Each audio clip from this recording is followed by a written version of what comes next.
A jovem, que parecia ler os pensamentos do amigo e empregado, prosseguiu. Sei o que está pensando, Urbano. Por isso é que vim até aqui a essa hora da noite. E, tomando fôlego, continuou. Estou arriscando minha vida porque acredito que nossa amizade é maior do que sua lealdade ao meu pai. Descobri o motivo que levou o coronel a querer acabar com a vida de João. Surpreso, Urbano não se conteve. Então diga, porque não estou nada bem com essa história. João era colega meu e até agora não entendi essa raiva que o coronel tem desse homem. Ele quer se casar com a esposa dele, a senhora Quitéria, que me ajudou quando estava perdida e me levou à fazenda do barão. Ora, então não deve se preocupar, patroinha, concluiu o capataz. Afinal, essa senhora gosta de você e certamente poderá ajudá-la a superar a morte da senhora Beatriz. Está enganado, meu amigo, replicou a menina, enquanto deixava o pranto escorrer-lhe pela face. Não sabe de nada. Urbano não entendia aquela conversa. Se Quitéria a encontrara perdida e a ajudara, qual era o motivo de Aline estar tão triste com aquele casamento? Foi essa a pergunta que ele fez à jovem. Aline, prontamente, esclareceu. Engana-se, Urbano. Quitéria é uma mulher ruim, ambiciosa e que a todo custo quer dinheiro e riquezas. Quando me colocou na fazenda, obrigou-me a prometer que tudo de valor que eu recebesse daria a ela. E, com muita mágoa na voz, relatou. Essa mulher foi ainda mais longe. Descobriu sozinha onde eu morava e se encontrou com meu pai, que, por ela, foi seduzido e caiu de amores. Como se não bastasse, escreveu-lhe um bilhete avisando que o próprio marido estaria em um comboio e que, assim que se tornasse viúva, se casaria com ele. Tomado de horror, Urbano pegou um copo com água para Aline, que estava muito nervosa por ter revelado toda a verdade a alguém em quem sequer sabia se podia confiar. No entanto, essa era a única possibilidade ao alcance da jovem para evitar que aquele casamento ocorresse. Caso contrário, de um ou de outro jeito, estaria condenada a morrer. Urbano estava muito triste com a situação da amiga e esperou em silêncio até que ela se acalmasse. Aline, mais tranquila, retomou a palavra. Então, Urbano, preciso que me ajude a evitar esse casamento. Precisamos avisar Dona Patrícia sobre as reais intenções de Quitéria e contar àquela família que foi ela quem pediu que João fosse assassinado. Não quero mais morar aqui ao lado de um pai violento e sem escrúpulos, e de uma mulher igual a ele. Não merecemos esta vida, meu amigo, e, quase suplicando, ela pediu mais uma vez. Por favor, me ajude. Pode contar comigo, Aline. Não direi ao coronel que se lembrou de tudo. Mas precisa se conter e continuar fingindo que de nada se recorda, para que possamos agir sem que ninguém desconfie. Agora vá, senão despertará a atenção dos empregados. Muito feliz por ganhar um aliado, Aline saiu do recinto, escondendo o rosto no capuz que vestia. Precisava agora pensar em como fazer para avisar a família Guarridos sobre Quitéria e afastá-la de sua vida o quanto antes. Capítulo 15. A morte é apenas o final de uma lição. Foi com muito pesar que os empregados do barão receberam o corpo inerte de João na fazenda do café. Afinal, apesar de bronco, ele era um homem bom. Patrícia, muito triste, foi quem deu a notícia a Quitéria, que disfarçou sua alegria com um pranto inconformado e quase histérico. No funeral, a viúva fingida gritava. Oh, meu Deus, o que será de minha vida sem vós mercê, João? O que vou fazer agora? Do que vou viver? Sou uma velha cansada, mal consigo caminhar sozinha. A baronesa, comovida com as palavras da viúva, pegou um saquinho com algumas moedas de ouro e o entregou à mulher, que o guardou com rapidez. É apenas uma parte daquilo a que João tem direito, esclareceu a baronesa, com doçura. Logo que meu marido chegar de viagem receberá muito mais. Afinal ele protegeu o guarrido com bravura e evitou que uma tragédia de proporções maiores acontecesse. Muito grata, senhora baronesa, mas dinheiro algum trará meu marido de volta, respondeu Quitéria, com todo o fingimento que lhe era peculiar. Após o enterro de João, a viúva retornou ao seu casebre com alívio na alma e o bolso cheio de moedas. Agora estaria livre para conquistar o que sempre desejara: status, dinheiro e poder. Todavia, mal sabia a velha senhora que a liberdade que tanto havia procurado a escravizaria por amargos anos no sepulcro da própria ignorância. Em um outro lado da casa estava Brenda, que agora convivia com seus familiares sem precisar ser isolada em seu quarto. Naquele dia, em especial, a jovem médium não se sentia muito bem, estava agitada, arredia, e Patrícia estranhou muito esse comportamento, já que, desde que Aline passara a cuidar da garota, tais atitudes não mais tinham ocorrido. Anelis, que observava a menina, queria a todo custo entender qual era seu segredo, pois muito notara que a família a tratava de um modo diferente, com receio e cuidados exagerados. Seria apenas uma questão de tempo para a mais nova integrante da família descobrir o que a filha do barão tinha de diferente dos demais. De noite, em seus aposentos, Brenda não conseguia adormecer. Viu-se, repentinamente, em um lugar escuro, frio, onde muitas pessoas gritavam, choravam e esbravejavam.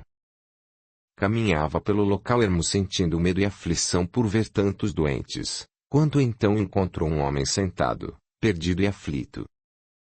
Chegou mais perto dele e, quando ele se virou, constatou que se tratava de João, o empregado morto em uma emboscada para proteger seu pai. Ele, que a reconheceu, agarrou sua camisola, tentando falar alguma coisa, sem que as palavras pudessem sair de seus lábios. Brenda, que estava muito assustada, tentava se desvencilhar daquele homem que, com a lama que tinha nas mãos, sujava o tecido alvo de suas vestes íntimas, enquanto a segurava com força. Muito aflita e sem saber o que fazer, a jovem gritou alto, deparando-se, surpresa, com Annelise ao lado de sua cama, que a chamava pelo nome até que despertasse do pesadelo que tivera. A jovem moça, que havia acordado suada e assustada, ainda não sabia se o que acabara de vivenciar era sonho ou realidade, pois fora tudo muito nítido. Sem se dar conta de que era Annelise quem estava a seu lado, a menina falava, ainda apavorada. Era ele. João estava lá, naquele lugar feio. Meu Deus, ele queria me dizer alguma coisa, mas não conseguia ouvir. Oh, será que estou tendo aqueles surtos de novo? Não é possível. Acalme-se, Brenda, interrompeu Annelise, que, curiosa, aproveitou para desvendar de uma vez qual seria o segredo da jovem cunhada. Estou aqui para ajudá-la. O que foi que vosmecê viu? Pode me contar, confie em mim. Brenda não pôde perceber as reais intenções de Annelise, ingenuamente, narrou. Annelise, um tempo atrás eu tinha crises nervosas e fui diagnosticada com esquizofrenia. Mas, depois que conheci a Aline, tudo mudou, pois juntas descobrimos que na verdade o que eu tenho é a faculdade de me comunicar com espíritos. Interessada no relato da menina, Annelise reagiu à narrativa de modo natural, o que fez Brenda não se intimidar em continuar com o desabafo. Esta noite eu estive com João, o empregado que morreu por esses dias. Ele precisa de minha ajuda. E você consegue se comunicar com os mortos? Sim, Annelise, do meu jeito. Faltou-me aprender como fazer isso corretamente, pois, quando eu e Aline estávamos quase chegando a essa parte da lição, ela foi embora. Ora, mas eu posso continuar estudando com você, ofereceu Annelise, com segundas intenções. Sério? Mas não me parece que acredita em coisas de espíritos. Tem muito sobre mim que ainda não sabe, Brenda, respondeu a cunhada, deixando um ar de mistério. Obrigada, Annelise. Acho que agora consigo dormir em paz. Peço que não conte o que viu aos meus pais, se não é capaz de chamarem o Dr. Otávio de novo, e não quero mais ficar à mercê de remédios e em total isolamento. Deixe comigo, prometeu a cunhada. Nada falarei a eles. Mas gostaria de voltar a conversar sobre o assunto, pois creio que dentro em breve precisarei de seus préstimos sobrenaturais. Tudo bem. Annelise deixou os aposentos da cunhada com um sorriso sarcástico no rosto. Aqueles poderes do além da menina poderiam ser muito úteis para conquistar seu sinistro intento com Júlio. Os dias se passaram céleres, e o luto formal que Quitéria aguardava pela morte de João já havia se esvaído. Após o enterro do marido e o regresso do barão à fazenda, a gananciosa viúva recebeu como pagamento apenas algumas moedas de ouro e nada mais. Agora que já havia se passado um tempo desde a morte de João, enfim poderia pôr em prática a parte final de seu plano, que era se casar com Eustácio.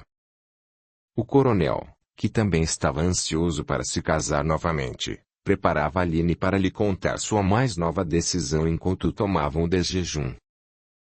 Então, minha filha, como se sente desde que voltou? Disfarçando a contrariedade, a menina se manteve serena e, com delicadeza, respondeu.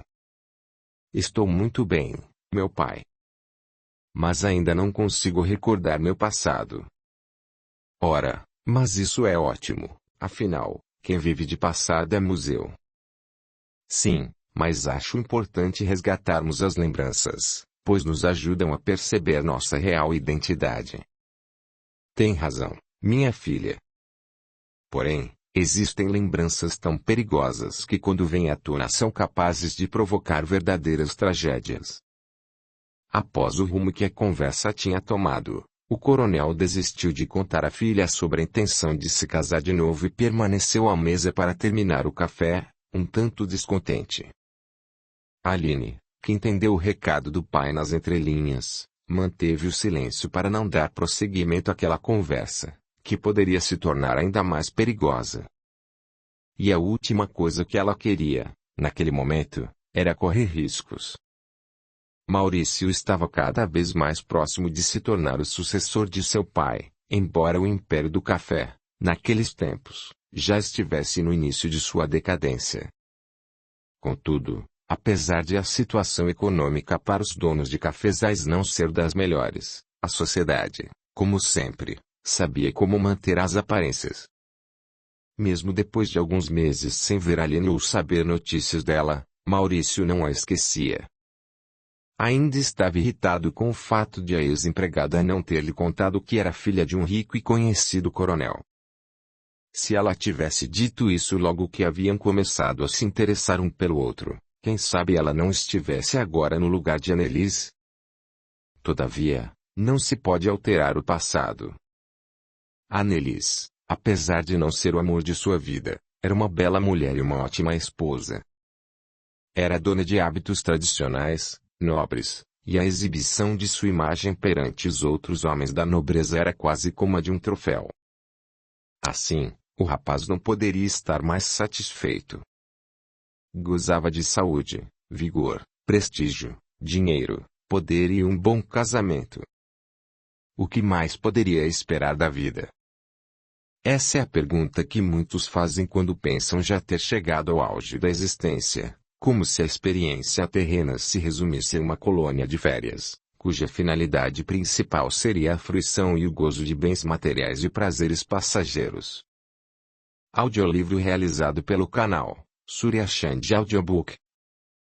Ignoram, porém, que a verdadeira lição da vida corpórea não é garantir apenas e tão somente facilidades materiais, mas sobretudo permitir a aquisição de valores morais ao espírito que temporariamente está reencarnado. Ficamos tão obstinados com a matéria que nos esquecemos de que tudo o que é material, inclusive o corpo físico, perecerá sem que tenhamos controle sobre esse fato. Riquezas não são proibidas quando bem utilizadas e repartidas, pois se trata do fruto do trabalho honesto, que também é uma das leis de Deus. Entretanto, não podemos nos deixar envaidecer pela ilusão que o dinheiro proporciona, sob pena de desperdiçarmos a oportunidade de uma reencarnação e ainda angariar mais desajustes e desequilíbrios para nós mesmos. Maurício, ao contrário do que supunha, ainda teria muito a esperar e a progredir na vida. Orlando se preparava para visitar Beatriz, que agora parecia um pouco mais conformada e refeita da desencarnação repentina da qual fora vítima. Na cidade espiritual a qual fora levada pelo benfeitor, ela se preparava para assistir a uma palestra que seria feita por Gabriel, o mesmo espírito designado para acompanhar Aline durante sua experiência carnal. Orlando, que acabara de chegar, sentou-se ao lado da mais nova amiga e, sem tempo de dialogarem, permaneceram em silêncio. Antes do início da exposição, um trabalhador do astral fez uma prece, acompanhado pela vibração de todos os presentes. Senhor Jesus, mestre amigo exemplo de conduta. Humildemente estamos nós diante de vossos pés, suplicando-lhe o auxílio de que ainda necessitamos como espíritos em evolução. Envolva, neste instante de luz, nossos corações, para que possamos apreender todos os ensinamentos que forem passados. Sê conosco, mestre amado. Que assim seja, graças a Deus.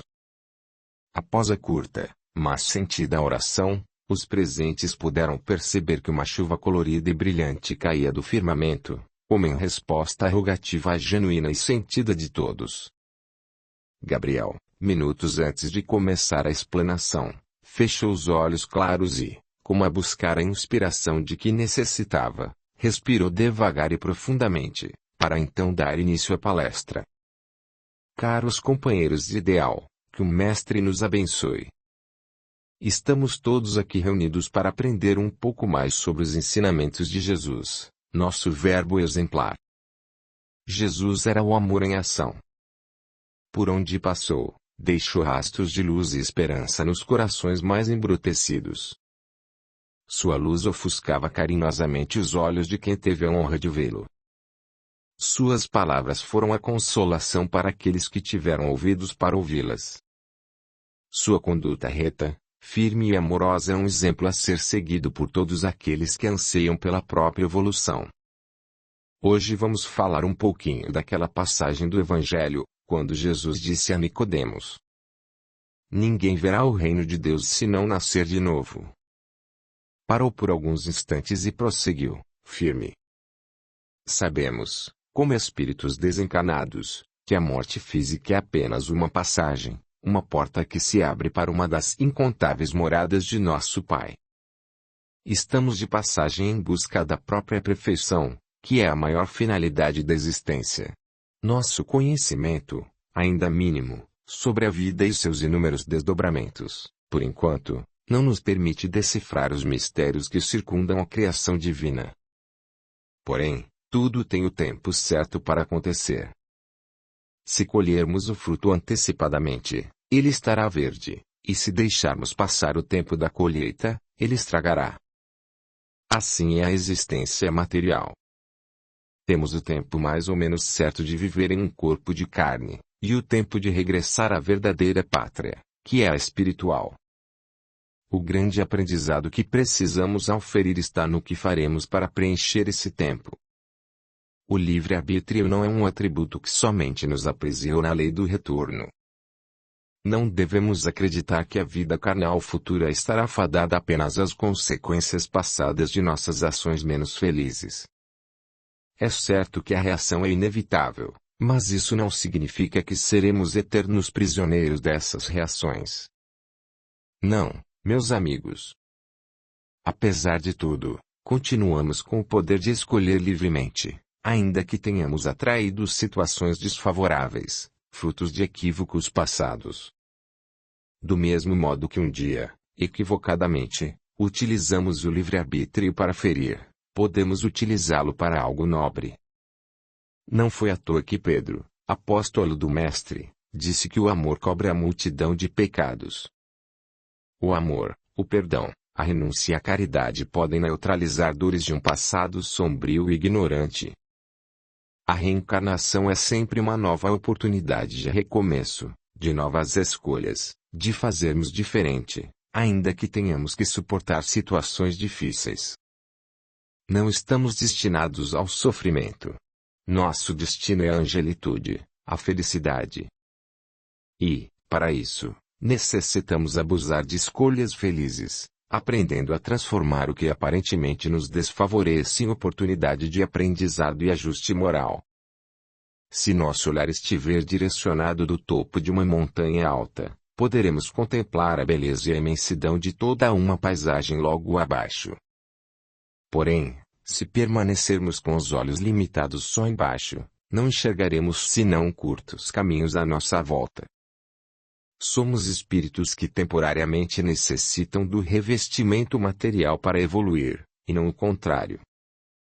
A vida terrena é a escola edificante, mas não deixa de ser transitória. O que nos enriquece o espírito são as experiências que temos durante a vivência na carne, por isso é muito importante sabermos que a morte do corpo físico nada mais é do que o final de uma lição. E virão outras lições, até que finalmente aprendamos o suficiente para não mais necessitarmos de tantas reencarnações. Mas, por ora, esse ir e vir faz parte de nosso processo evolutivo e cabe somente a nós mesmos bem aproveitarmos cada uma dessas experiências, para então podermos alcançar patamares mais elevados, sem nos esquecermos de auxiliar os irmãos mais necessitados. Sendo assim, pensemos em como vamos preencher nosso tempo daqui para frente. Muita paz a todos. Obrigado. Graças a Deus. Encerrada a bela explanação, Orlando e Beatriz permaneceram em seus lugares, aguardando Gabriel, que cumprimentava os colegas. Após alguns instantes, o palestrante aproximou-se dos amigos e, muito cordial, quis saber sobre Beatriz. Sem cerimônia, observou: "É um prazer estar com a senhora, Beatriz. Vejo que está com aparência mais alegre. Ficar com nossos irmãos aqui nesta cidade espiritual fez-lhe bem, não acha?" "Agradeço a preocupação, nobre amigo", respondeu Beatriz. "Sim, me faz bem estar aqui. Agora sinto-me mais refeita e lúcida. Não vou negar que meu coração de mãe não esteja aflito, mas compreendi que não posso alterar o curso das coisas.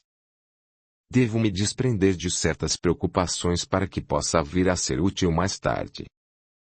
Orlando, muito educado, interveio: "Sim, Beatriz. Para que estejamos aptos a auxiliar um irmão é preciso primeiro que nos auxiliemos antes, afinal, ninguém pode dar o que não tem. Não é verdade?" Todos concordaram com a ponderação de Orlando e saíram da sala da palestra rumo às acomodações de Beatriz. Despedindo-se, Gabriel, sempre carinhoso, osculou a face da amiga e, sereno, tranquilizou-a.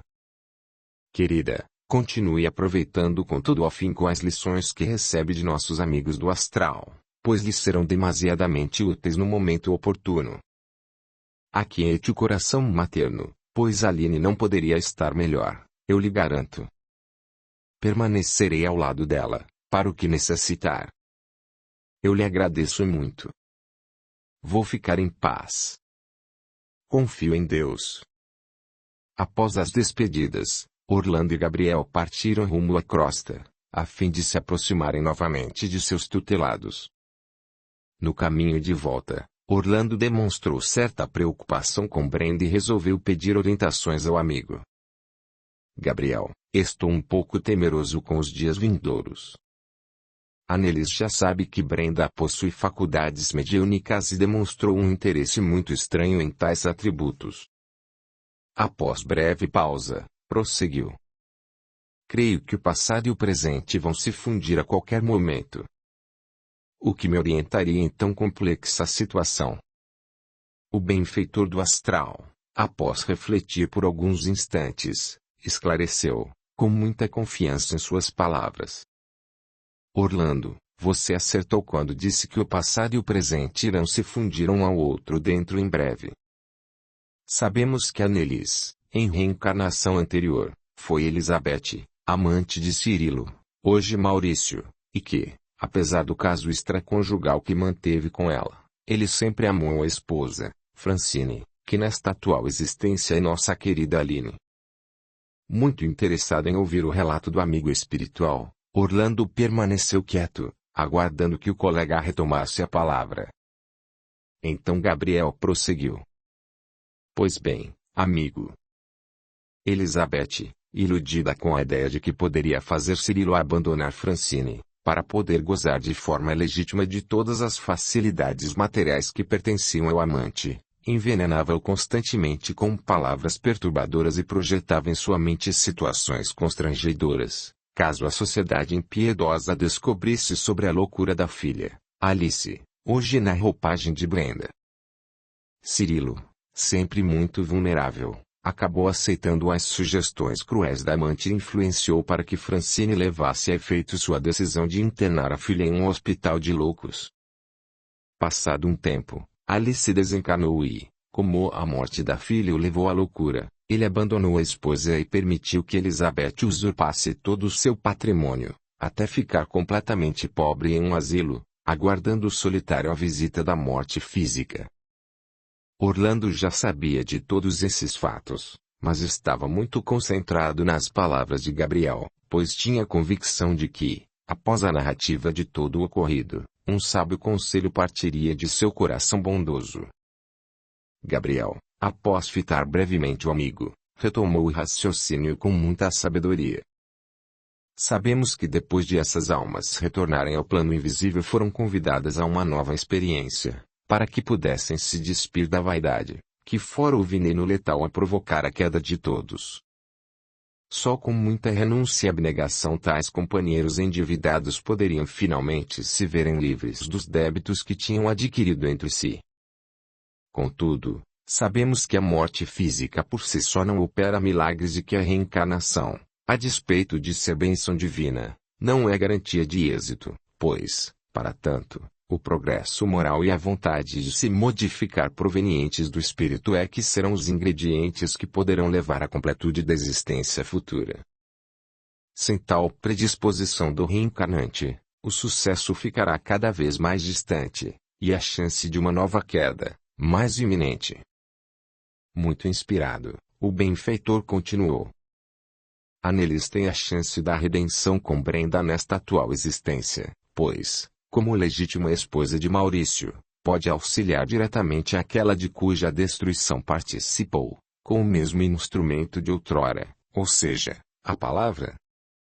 Porém, conforme podemos ver em sua aura, Annelise quer se aproveitar da mediunidade de Brenda para seduzir um rapaz que a rejeitou. Essa intenção oculta da garota demonstra que o espírito de Elizabeth apenas trocou de roupa, sem nada ter modificado em seu interior, pelo menos por enquanto. Por isso, o que pode fazer, meu amigo, é rezar para que nossa irmã evite novas avalanches morais por meio de escolhas mais acertadas. Não nos cabe fazer o trabalho do outro, mas sempre podemos auxiliar um irmão perdido com preces e bons pensamentos. Orlando estava mais tranquilo com as palavras de Gabriel. Muito agradecido, o protetor de Brenda ainda não desejava terminar a palestra e desabafou, com muito amor em suas palavras. Tem razão, Gabriel, mas sabe que tenho por Brenda um amor que ultrapassa as barreiras do tempo e do espaço. Tive a oportunidade de reencontrá-la ainda como Alice, quando sofreu muito em razão do descontrole de sua mediunidade. Mas sabemos que tudo teve uma razão de ser. Suspirou fundo e, buscando em suas lembranças um passado distante, Orlando narrou, comovido. Nossa Brenda acumulou dívidas com espíritos de mundos inferiores quando foi escrava, em existência anterior à de Alice. Por dinheiro, ela aceitava realizar trabalhos espirituais de todos os modos. Tinha perfeita ciência de sua mediunidade e sabia como manipular os espíritos a seu favor. Assim as eram as mulheres que mais a procuravam, pois desejavam ter relações amorosas com homens da corte sem o conhecimento de seus maridos. E, aproveitando-se da vulnerabilidade dessas mulheres, que eram praticamente esquecidas pelos homens a quem haviam sido destinadas, Brenda pactuava com forças negativas e conseguia, quase sempre, o intento de suas clientes. O abnegado protetor fez uma pausa para retomar o equilíbrio interior e, mais refeito, prosseguiu. Com todo esse sucesso, não demorou muito para que Brenda fosse alforriada e, com o dinheiro que acumulou, construísse uma mansão, para nela atender a clientela com mais liberdade. Era a única negra rica daquela região e, apesar do preconceito da época, era respeitada por todos os nobres. Porém, o que ela ignorava é que não existe acordo com espíritos de mundos inferiores, pois estes querem sempre mais daquele que contrata a seus serviços, e Brenda, quando se recusou a pegar mais trabalhos, foi jurada de vingança por tais entidades, que passaram a perturbá-la desde quando desencarnou e renasceu como Alice, permanecendo assim até os dias de hoje. Gabriel pousou a mão sobre o ombro de Orlando e, olhando fixamente em seus olhos, disse com muita ternura: o amor é o mais sublime fio condutor capaz de unir verdadeiramente as almas. Eu admiro muito o que sente por Brenda, caro amigo. A mediunidade, ao invés do que muitos possam imaginar, não é um dom divino, que escolhe a esmo seu operante. Muito pelo contrário. A faculdade mediúnica muitas vezes é a ferramenta que vai permitir o labor honesto daquele que um dia sucumbiu em devaneios e desilusões. Os espíritos que se sentiram lesados por Brenda buscam o direito que acham que têm, fazendo com que a mente e o corpo carnal da menina sejam seu templo. Porém, a bondade divina é sempre atuante, de modo que acaba transformando o aparente mal em um grande aprendizado. Bastante convicto, o benfeitor ponderou com muita verdade. Brenda, nesta atual existência, tem a oportunidade de se redimir com a mediunidade, utilizando essa faculdade abençoada para auxiliar, e não mais para prejudicar. E Aline, que a abandonou no passado, tem a chance de agir como se fosse novamente sua mãe e, então, poderá colocá-la de volta em seu regaço e reequilibrar o amor que um dia se perdeu nos infinitos caminhos de ilusão. As palavras de Gabriel tocaram fundo o coração de Orlando, e o silêncio sobreveio entre os dois espíritos, que permaneceram caminhando abraçados e unidos pela mesma intenção de ajudar a quem amavam. Capítulo 16. A decadência. Com o casamento de Maurício e a partida de Aline, Cleonice não poderia estar mais satisfeita. Acreditava que, sem a presença de Aline para especular sobre a vida de todos naquela casa, seu segredo estaria seguro. Ela tinha certeza de que, ainda que morresse, nada seria descoberto. Porém, estava com certa desconfiança quanto à baronesa, pois desde a festa de casamento de Maurício notara que o comportamento dela havia mudado, deixando de lado a costumeira cordialidade com a qual sempre a tratara e passando a agir com uma quase agressividade. Ah, se aquela mulher descobriu meu romance com o barão, não quero nem saber, pensava. Afinal, não é novidade que os patrões sempre têm casos com empregadas. Ela tem que aceitar e ponto final. Não há governantas refinadas como eu soltas por aí. Enquanto estava imerso em seus pensamentos, escutou a voz de Annelise, que a chamava de forma discreta. Cleonice, venha cá, preciso ter com você, insistiu a nova senhora, um tanto agitada. A governanta largou prontamente seus afazeres e apareceu na sala. Sem perder tempo, Annelise foi direto ao assunto. Cleonice, é verdade que Brenda é esquizofrênica? A criada empalideceu por um instante e, para ganhar tempo, respondeu com outra pergunta.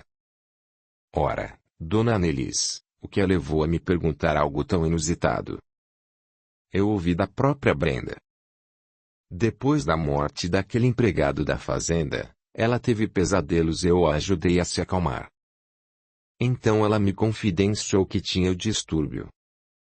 Cleonice pensou na melhor resposta e aduziu, tentando se esquivar. Ora, Annelise. Brenda é apenas uma menina. Não ligue para os devaneios que diz. Por certo deveria estar sob a influência dos pesadelos e... Interrompendo a criada e já alterando o semblante facial, a jovem senhora não perdeu tempo. Não tente me enganar, criada. Ou me conta a verdade, ou usarei os meus meios para colocá-la na rua. Cleonice odiou a afronta, mas disfarçou a contrariedade e, alterando o tom de voz para amenizar o diálogo, respondeu. Tudo bem, senhora. Se é isto que quer saber, é verdade, sim. Brenda é esquizofrênica, mas desde muito não tem crises. Depois que uma criada ficou com ela e ajudou não sei como, a menina recuperou o equilíbrio. Que criada? Aline, minha senhora, que na verdade não é serviçal, mas sim a filha do coronel Amaral. Ao ouvir o nome de Aline, Annelise sentiu um ódio sem dimensões a lhe percorrer todas as veias e, virando as costas, saiu da sala, deixando Cleonice muito intrigada com aquela abordagem tão estranha. Annelise não gostou de saber que Aline tinha posto de heroína naquela família. Não conhecia a moça direito, mas sua existência já lhe causava uma antipatia que não fazia questão de esconder. Resolveu que especularia mais sobre tudo o que acabara de descobrir quando o marido chegasse. O dia transcorreu sem maiores surpresas, e Maurício retornou do escritório já de noite. Annelise, após lhe preparar o banho com a sutileza e a sensualidade que lhe eram próprias, abordou o aspirante a barão e, com muita delicadeza na voz, iniciou a conversa. Querido, estive com Brenda na noite passada. Ela teve um pesadelo e eu a socorri em seus aposentos. Nossa, meu amor. Mas ela ficou bem? Sim, querido, depois do meu auxílio ela se acalmou. Mas eu soube de algo que me deixou muito preocupada. O que foi, Annelise? Brenda me contou que é esquizofrênica. Maurício não gostou de saber que a esposa tinha conhecimento da doença de irmã. Ele tinha medo de que ela a destratasse ou que tivesse preconceito. Um pouco ríspido, replicou. Qual é o motivo da curiosidade, esposa? Que eu saiba, minha irmã está muito bem e não há motivos para restaurar um assunto que sempre foi muito doloroso para todos nós. A mulher percebeu a súbita alteração emocional do esposo, mas mesmo assim insistiu. Ora, querido, não era minha intenção aborrecê-lo. É que desde o início tive muito apreço pela sua irmã e gostaria de poder ajudar. Antes que ela terminasse, Maurício a interrompeu de um modo muito rude. Não há necessidade de seu auxílio, Annelise. Como já disse, Brenda está ótima. Aline ajudou muito e praticamente a deixou curada de sua moléstia. Nem o médico que a assistia foi capaz de tamanha façanha. Aline foi indispensável na melhora de Brenda. O modo pelo qual o marido falou da ex-criada deixou Annelise bastante desconfiada. Lembrou-se do casamento, quando percebeu os olhares de tristeza e cumplicidade trocados entre o esposo e a filha do coronel no momento dos cumprimentos. Será que os dois tinham se apaixonado? Não se aquietaria até descobrir tudo o que havia acontecido naquela casa antes de sua chegada. Na fazenda dos Amaral, Aline não conseguia mais disfarçar sua intolerância com a simples presença do pai. Depois que praticara o crime infame contra João, ele continuava a se comportar naturalmente, como se nada tivesse acontecido. A menina pensou em pedir ao pai permissão para visitar Brenda, assim poderia dizer a ela e à baronesa o quanto aquele coronel era frio e criminoso. Porém, apesar de sua vontade, sabia que ele não iria consentir, já que não era comum ceder aos seus pedidos, e, além disso, ela tinha ciência de que ele temia que revelasse algo a seu respeito que pudesse comprometer-lhe a honra, mesmo acreditando que sua memória ainda não havia voltado. ela também tinha consciência de que seria morta facilmente caso o pai desconfiasse de que tramava trair-lhe a confiança. Ao menos tinha Urbano a seu lado, que sabia como lidar com o coronel, por isso, teria de aguardar o momento certo para sair de casa. Os dias se passavam lentos, e a saudade que Aline sentia de Brenda provocava-lhe uma sensação dolorosa no peito. Como será que minha amiga está? Questionava, reflexiva.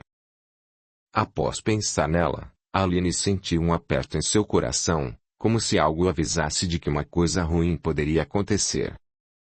Um medo e uma insegurança tomaram conta de seu espírito, e ela sentiu que precisava ir até a fazenda do barão quanto antes, para se certificar de que a amiga estava realmente bem. Ouviu um barulho e percebeu que o pai descia as escadas com rapidez. Resolveu espiar pela varanda, e qual não foi sua surpresa quando se deparou com a imagem de Quitéria, que se aproximava da casa, carregada de malas. Viu pela janela de seus aposentos quando o pai beijou os lábios da amante, enquanto os empregados carregavam as bagagens. Sua alma estremeceu e então teve certeza de que não tivera tempo hábil para evitar o inevitável. A união de seu pai com a mulher que mais lhe causava repugnância. O que de tão errado devo ter feito, meu Deus, para ser digna de um destino tão cruel? Indagava intimamente, em lágrimas. Antes que pudesse se recompor, a jovem ouviu quando bateram a porta de seu quarto. Procurou disfarçar a tristeza e, mais refeita, abriu a porta. Do outro lado, com um sorriso sarcástico e satisfeito no rosto, estava Quitéria. Olharam uma para a outra, em silêncio. Coronel Eustácio, que vinha em seguida, muito satisfeito, interrompeu aquele clima de animosidade e explicou, tentando ser gentil. Minha filha, sei que ainda deve estar muito triste pela morte de Beatriz, mas não pode ficar sem uma figura feminina para que seja orientada sobre as obrigações que deve ter uma mulher. Fitou a menina e prosseguiu. Bom, eu também, como homem ainda viril, não desejo terminar meus dias na solidão, por isso resolvi desposar Quitéria, que, como a acolheu em situação tão complicada, certamente poderá desempenhar a função de sua mãe, já que demonstrou gostar de vosmecê como filha. Aline não sabia até que ponto aquela velha mulher teria enganado seu pai, pois parecia que ele realmente acreditava que Quitéria havia auxiliado apenas por caridade. Para não complicar ainda mais sua situação, Aline sorriu forçadamente para Quitéria, que retribuiu com falsidade a gentileza, e falou. Meu pai, não posso esconder que ainda sinto muita falta de mamãe, mas não devo interferir em suas decisões. Se deseja desposar Quitéria, tem minha concordância. Assim está melhor, disse o coronel. Creio que daqui para frente terão uma boa convivência. Quitéria, que até então estava calada, aduziu, ameaçadora. Sim, meu amor, creio que eu e sua filha Aline nos daremos muito bem, afinal, me afeiçoei a ela desde o dia em que, completamente desorientada, bateu à porta de minha casa muito assustada.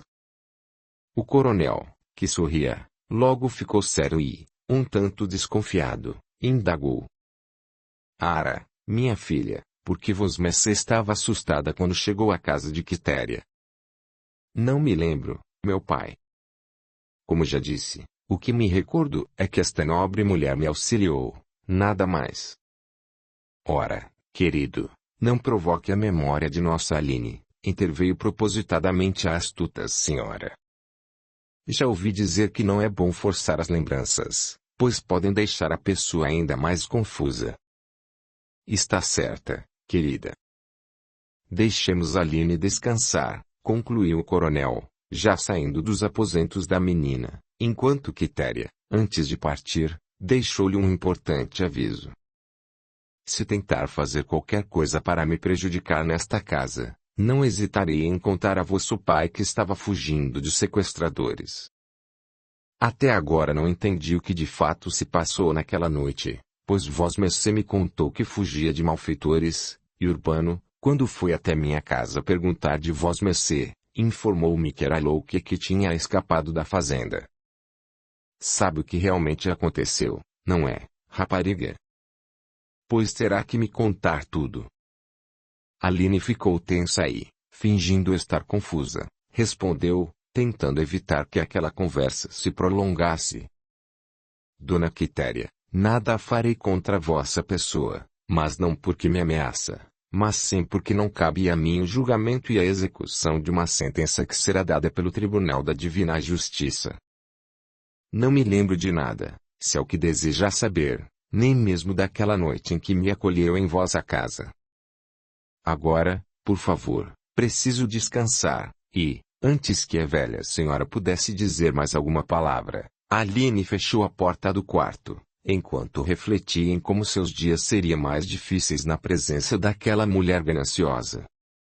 Gabriel, o espírito protetor de Aline, a tudo assistira e apenas rezava para que sua protegida pudesse manter a lucidez e a resignação necessárias para as provas que ainda estariam por vir. Passaram-se mais alguns meses depois que Anneli soube da suposta esquizofrenia da cunhada. Apesar de todas as suas investidas para saber tudo sobre a doença ou os poderes sobrenaturais da menina, não conseguiu obter maiores informações dos familiares da casa, que se recusavam a tocar no assunto sob pretexto de evitar que a jovem tivesse recaídas ou que a informação vazasse à sociedade. A única coisa que ouvira sobre o fato é que a menina tinha um amigo oculto, que ninguém mais via. Como era previsto, a era do café já estava em plena decadência, e o clã dos Garrido enfrentava as primeiras crises financeiras. Maurício, atordoado por ter de resolver praticamente sozinho tantos problemas financeiros, mal tinha tempo de dar atenção à esposa, que há muito havia se envolvido em casos extraconjugais. Com a desculpa de frequentar reuniões ou chás na companhia de outras damas da nobreza, a bela mulher envolvia-se com rapazes menos abastados, mantendo com eles aventuras carnais, somadas a injeções de alguns alucinógenos. Nos vários homens com os quais se envolvia, a bela mulher enxergava apenas a figura de Júlio, imaginando ser a ele que se entregava em todos os momentos. A esposa de Maurício estava cada vez mais obcecada pelo rapaz e, com a ajuda de alguns entorpecentes, já denotava os primeiros sinais de sua loucura. Cleonice percebera, desde muito, que Annelise era infiel, mas não ousava demonstrar o que sabia, posto que não queria que o filho do barão fosse taxado de traído e, com isso, perdesse o resto do prestígio que ainda tinha diante da alta nobreza. Pensando em como poderia resolver a problemática situação da família, Garrido teve a ideia de fazer um baile em sua casa, para que pudesse oferecer a filha em casamento. Com um genro rico, por certo tiraria a família das dívidas e assim poderia reerguer seu patrimônio. Muito convicto em sua decisão, Garrido comunicou à esposa: Patrícia, fiz as contas e não temos mais dinheiro para quitar as nossas dívidas com os fazendeiros da região. O dote de Annelise foi muito aquém do esperado e não tivemos da família dela um retorno financeiro à altura, pois também estão falidos. Nosso patrimônio está prestes a ruir e, para evitar que fiquemos na miséria, só Brenda poderá nos salvar. Brenda? Mas o que nossa filha poderia fazer? Indagou a esposa ingenuamente. Um casamento milionário nos tiraria dessa lama. Eu venderei a última propriedade que temos para pagamento do dote dela. Em contrapartida, um genro rico me garantirá um bom retorno econômico pela fusão de sua fortuna ao nosso patrimônio e, assim, deixaremos de estar à beira da pobreza. Mas sabe que nossa filha não é uma jovem como as outras, ela tem dificuldades emocionais em razão de sua doença. Argumentou a baronesa, em vão. Não me interessa o que pensa, Patrícia. Está decidido. Dentro de alguns dias mandaremos convites à alta sociedade para um baile de gala em nossa casa. Nossa filha será dada em casamento nesta mesma noite. Providência a lista de convidados. É uma ordem. Após dizer essas últimas palavras, Garrido saiu do local, deixando o coração da baronesa muito angustiado. Já fazia tanto tempo que ela não via Aline. Resolveu que era hora de fazer uma visita à ex-criada, urgentemente. Na manhã seguinte, debaixo de um sol escaldante, a baronesa parou a charrete em frente à fazenda dos Amaral. Tocou a sineta e logo foi recebida por uma criada, que lhe pediu que aguardasse na sala. Para sua surpresa, deparou-se com Quitéria, que desceu as escadas devidamente trajada com um vestido de alta costura, combinado com joias valiosas. Apesar da elegância, porém, a mulher não tinha a menor classe, o que denunciava as origens a que pertencia.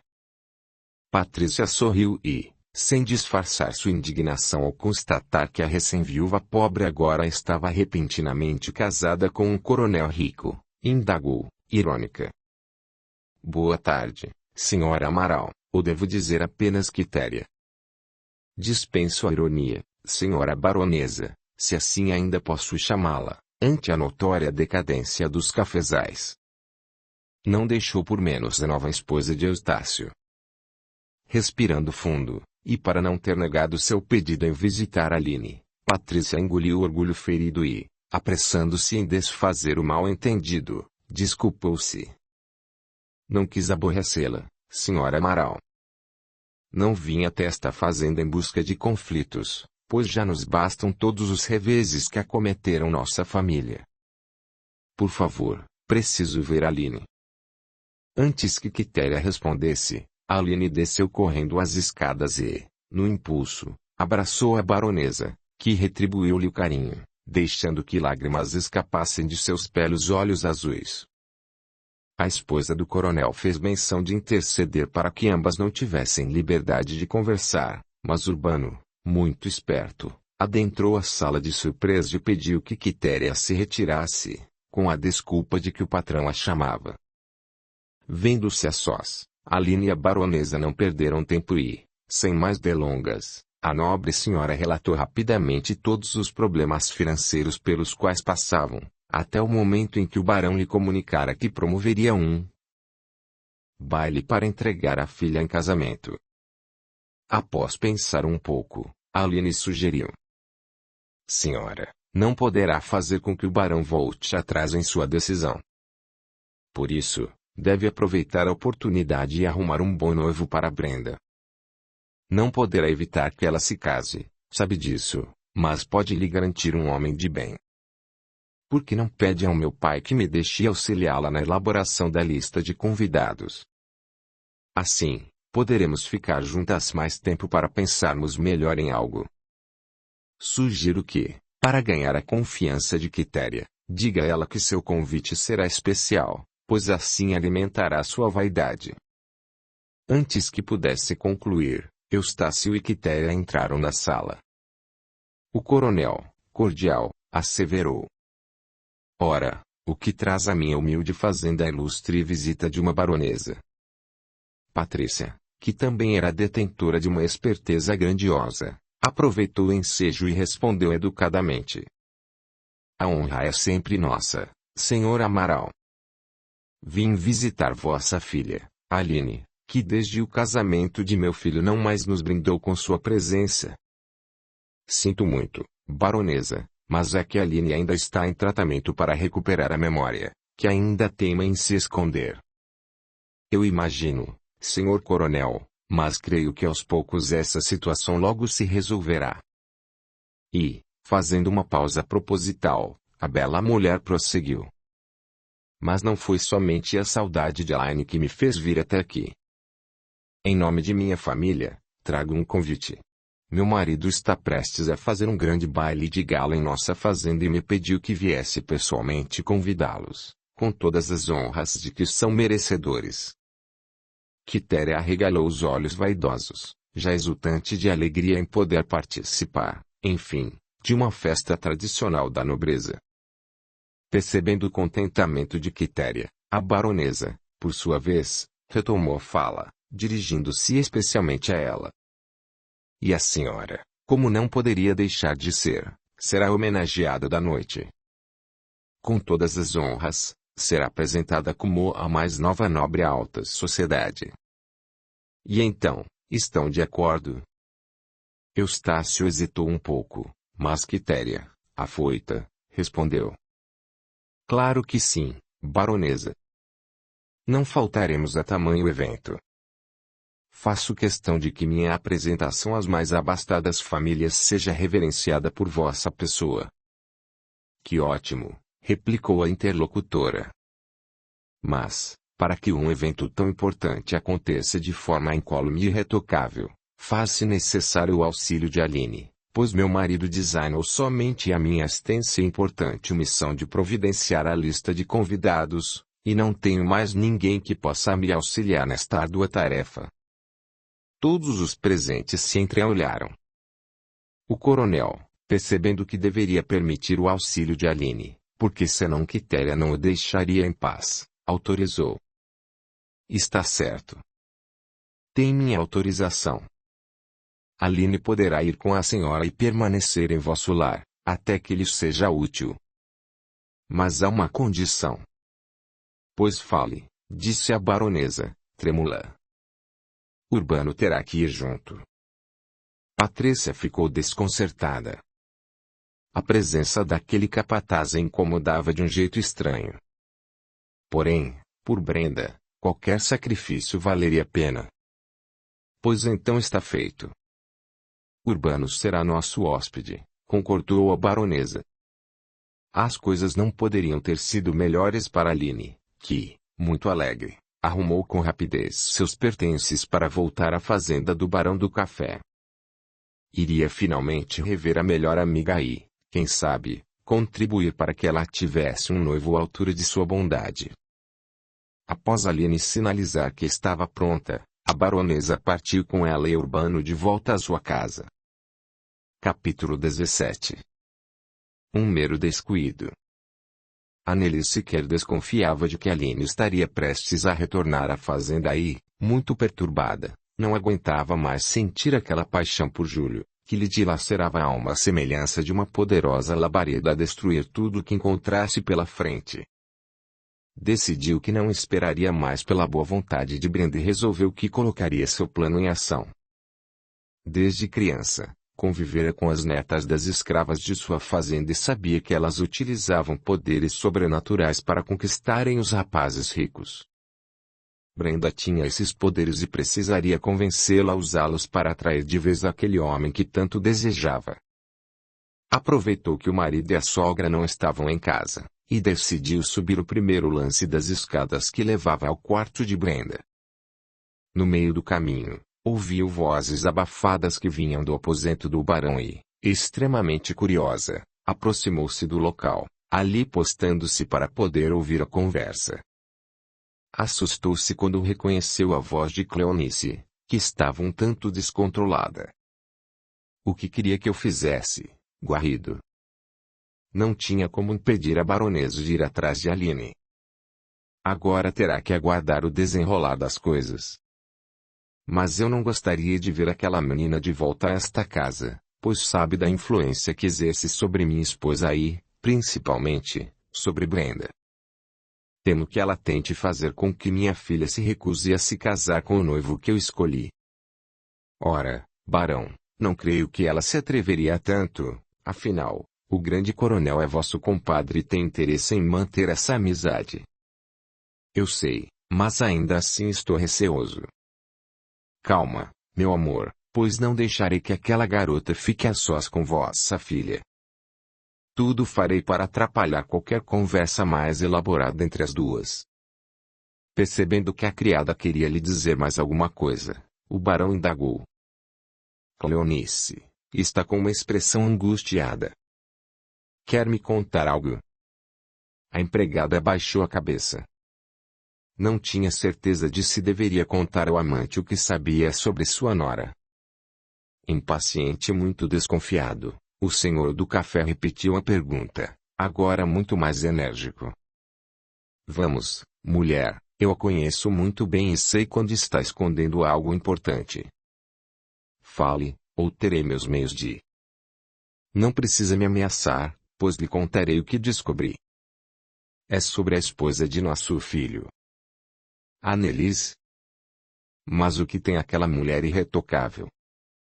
Não vá me dizer que você está com ciúmes de Maurício, como sempre. Não estou com ciúmes, apenas protejo o meu filho, você sabe. Mas é que andei reparando que a Nelly sai praticamente todas as tardes e, quando volta, suas roupas estão com um forte odor de perfumes masculinos, daqueles bem baratos. Muito nervoso, o barão colocou as mãos na boca da empregada e, ameaçador, advertiu. Nunca mais repita que Maurício é seu filho. Ninguém jamais poderá desconfiar de nosso romance, e muito menos de que meu único filho homem tem como mãe biológica uma ínfima empregada. Agora saia daqui, e saiba que não acredito que Annelise, cuja origem é muito diferente da sua, tenha comportamento semelhante ao de mulheres de sua classe social. Vá, suma da minha frente ou não sei do que sou capaz. Audiolivro realizado pelo canal Surya Chand Audiobook. Imediatamente, a empregada correu pela porta dos fundos e utilizou a passagem secreta para não ser vista pelos outros criados ou membros da família. Ainda escondida no meio das escadas, Annelise estava chocada com o que acabara de ouvir. Apesar de constatar que Cleonice sabia de seus casos fora do casamento, a jovem dama nada temia, posto que acabara de descobrir que, além do romance entre o sogro e a governanta, seu marido era filho dos dois. Esse segredo será muito útil no futuro, ela pensou sordidamente. Mantendo seu firme objetivo, a moça prosseguiu rumo ao quarto de Brenda. Chegando lá, foi recebida pela menina, que, muito triste pela ausência da amiga Aline e contrariada com a ideia de ter de se casar, não sentia mais vontade de sair da cama. Sempre perspicaz, Annelise iniciou a conversação utilizando as palavras de modo cruel, para colocar a cunhada contra a rival. Minha querida, como se sente? Vejo que está tão abatida. Estou sem vontade de nada, Annelise. Minha única amiga se foi e com ela a minha alegria também se esvaiu. Para ganhar ainda mais a confiança da menina, a esperta dama resolveu fingir que acreditava no amigo invisível da cunhada, do qual tanto tinha ouvido falar. Ora, mas não deveria se sentir assim tão só, pois todos desta casa sabem que tem um amigo que fica o tempo todo com você. Está falando de Orlando? Respondeu, com surpresa, a interpelada. Sim, dele mesmo. Saiba que acredito em você desde o dia em que me contou que viu aquele capataz morto lhe pedir ajuda. É verdade. Eu lembro que realmente não se assustou quando lhe contei sobre o ocorrido. Mas, respondendo à sua indagação, Orlando às vezes aparece, mas não como antes. No entanto, confesso que não tenho mais vontade de conversar com ele. Tudo perdeu o sentido com a partida de Aline. Ora, não deve pensar assim, pois estou aqui e sou sua amiga. Eu sei. Aliás, não creio que Aline tenha por você o mesmo apreço que tem por ela. Brenda não entendeu direito aquela insinuação e, curiosa, interrogou. Mas por que me diz isso? Annelise, já preparada para aquela pergunta, continuou com seu plano. Porque, se ela fosse mesmo sua amiga, teria vindo visitá-la. Veja que se passaram muitos meses desde que me casei com seu irmão, e ela sequer apareceu nesta casa. Não julgue mal a Aline, pois ela tem seus motivos para estar ausente. A resposta da garota atiçou ainda mais a curiosidade de Annelise, que, na tentativa de extrair mais informações valiosas, retrucou. Ainda que seja verdade o que diz, quando queremos bem alguém verdadeiramente, nada nos impede de estarmos junto com a pessoa querida. Não sabe o que diz. Mas não desejo mais conversar sobre esse assunto. Não creio que veio até aqui apenas para falar de Aline, não é? O que realmente pretende, Annelise? A cunhada respirou fundo e decidiu que não faria mais rodeios. Foi direta.